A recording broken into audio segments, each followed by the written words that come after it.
And here's the tomatoes. These are the ones that were overwintered. You've seen clips of them over the winter and into the spring. So very happy to be saying some ripening tomatoes finally coming along. Now they are small. They're not going to feed any armies, but they're the first of many. You can see more coming along there. Some of these side shoots will need to be removed. You know, put the growth into the tomatoes themselves. Let's see if I can get that. Yeah, put the growth into tomatoes themselves. But overall, happy with this. So hello, how are you? This is Horty Hugo here from North County, giving you an update on what's going on in the garden over the past wee while. You can see plenty of colour there behind me. Tulips are now in full flight. Daffodils are still going, but some are going over. So yeah, let me take you around and we'll have a quick look at how we're doing. So do you remember the cold frames built back in late winter and early spring? So here they are, and I've planted them with lettuce now at this point. Now these lettuce are not ones that I've done from seed. These are ones that I've done a little bit of a cheat. I bought them in the garden centre. And I decided to do that because my own seed sowing was a little bit behind and I wanted to get a bit of a head start. And their plants are lovely, they're coming on mighty fine. There are some of my own spinach that I have growing, and there are some scallions, or spring onions as you may call them. And just here are some of the green lettuce. Now you can see the green lettuce have been affected, to say the least, by slugs, and it's been quite a battle that's been raging. There's a carton of beer that you can see has attracted them, but not before some of the lettuce plants were eaten by them. So it's a bit unfortunate. I do nighttime patrols. I really want to avoid the slug pellets as much as possible. I do have some of the iron based ones there that are a little bit more nature friendly, but it is, you know, you are going to lose some plants and others are going to have a hole or two in them. There is my ramshackled broad beans, the miniature ones that you would have seen me sow there last January, I think it was at that stage. You remember I was saying I don't like the taste of them, and Ollie of Ollie's farm was saying, would you take off the outer coating? And I was like, alright. But full of flowers, and a bee there you can see appreciating and pollinating at the same time. So I mean, they've been battered, they've been absolutely battered. They're the broad beans I re-sowed after I saw the other ones were being hammered, so they're coming along nicely. And a few spare lettuce plants from the ones that I bought. So you can see where there was some holes earlier that the slugs had gotten. One or two of those are going to be replanted. The rest will go into pots to grow on.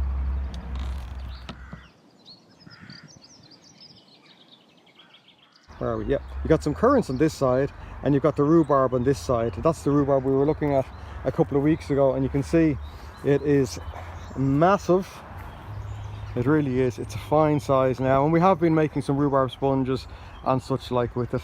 It's great. I've worked my way through a lot of the greenery and the foliage. There's still some left, but that's all going to come out now because I need this space and I need it badly. But it was very good use of the space over winter.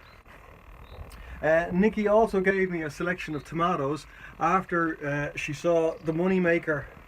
After she saw the moneymaker plant that had died because of the frost, she sent over some seedlings to prick out. So I've done those at this stage. So I have plenty of tomato plants. Anyone in the North County area is looking for a couple of nice varieties, give me a shout. So in this area here, you can see this is where the garlic is growing. You can see they're in slightly raised up beds because they've survived the frost, they've survived the snow, they've survived any flooding that's going on, and they've raised the beds here slightly to allow that to happen. So very happy with that. I'm not growing any onions from sets or bulbs in the springtime, but I did put down some winter ones there. There's a couple of rows there, so it's nice to see them coming along nicely too. And we watch the space. A bit of weeding is needed, but then a bit of weeding is needed all around. I think I've been weeding and pruning and cutting grass more so than anything else over the past week. It's been a busy one for sure with that increase in temperature. The further areas down there, you're going to see changes over the next week or so there, because my potatoes are chitted and they're ready to go down. I'm going to plant those, hardening off those onion seedlings, so they're going to go down as well. So this area is going to convert. I have plenty of pumpkin plants, whether they're butternut squash or they're the red caps or all sorts of different things, and I have some sweet corn here too. So they're all going to go down in this area. Speaking of veg and veg growing, let's go over to Horty Hugo over the allotment and just see how he's getting on. We saw him a couple of weeks ago and he was struggling with water, so let's get a bit of an update and see where he's at. So over to you, Hugo. Let's see how you're doing. Thanks, Hugo. So over here, still been working away on the layout and the structure. You can see the pathway is actually done now at this point. The shed area, which was completely flooded over there, I've done some remedial work too. And this particular bed here that you're looking at in here on this side, they're going to be some nice herbaceous flowers with some salad crops and maybe some vegetables in between. You know, so very much that sort of cottage sort of mix, much like you actually have there. But clean and clear out this area here, plenty of boards and that. But in the meantime, do you remember the beds that were flooded?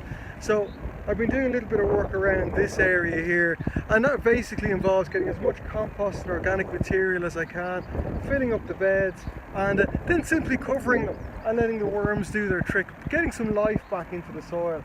You can see that's some compost that I acquired from a compost heap, but there's plenty of worms and worm activity, lovely leaf mold. So again, that'll be spread over the bed here, black plastic put down, and happy days with that. So that's it from me.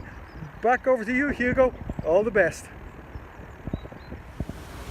So I'm going to transplant some seedlings into bigger pots or toilet rolls in this particular case. So there they are. They're in their individual modules. So to get them out of the modules, this is what I do.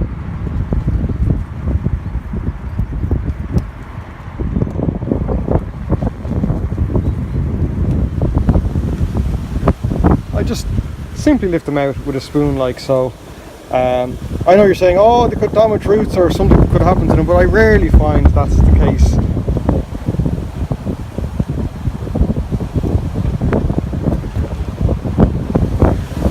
It's very simple. Some of my own lettuce coming up from seed, some kohlrabi, and of course the Brussels sprouts, and enjoying the various challenges that are going on there. You can't really see in there, but there's some strawberry plants, so there's some strawberry plants, so they're going to be hardened off as well. Apart from that, I've only two other real items of interest in here for you. There are all the dahlias, or certainly most of them anyway. So there's plenty coming on and growing. Some are producing their green shoots already, and some have yet to produce any green shoots. So here's the potatoes that I did in January, along with my overwintered tomatoes. These guys were one of my sort of early projects, and you can see that they're in a ton bag in here in the greenhouse, and they're being absolutely munched to pieces by slugs. In actual fact, yeah, there's a slug there, and sort of nonchalant walking along, despite having a beer trap or two. They just prefer the lovely fresh foliage. So, well, I'm trying. So we'll see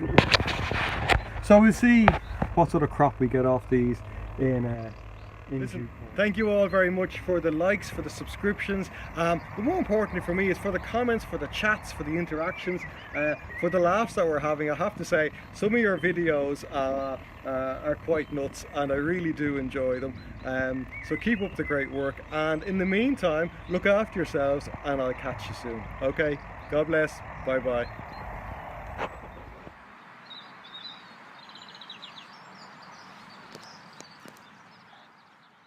With the comments and social media, we'll try that again.